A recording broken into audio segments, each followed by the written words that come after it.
แต่ผมกลับมาเตือนเรื่องอากาศเขาสักนิดหนึ่งพยากรณ์อากาศวันนี้มวลอากาศเย็นกำลังปานกลางปกคลุมประเทศไทยตอนบนและทะเลจีนใต้อ่อนลงขณะที่ลมตะวันออกพัดปกคลุมภาคกลางและภาคตะวันออกค่ะทำให้ประเทศไทยตอนบนมีอุณหภูมิสูงขึ้นและมีฝนบางพื้นที่นะคะภาคเหนือกับภาคอีสานเนี่ยยังคงมีอากาศเย็นในตอนเช้าแต่ร้อนและพายุฤดูร้อนถูกไหมน้องใบค่ะ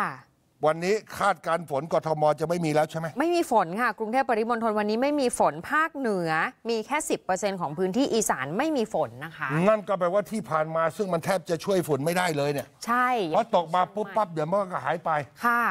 ฝุ่นไม่ลดเลยท่านผู้ชม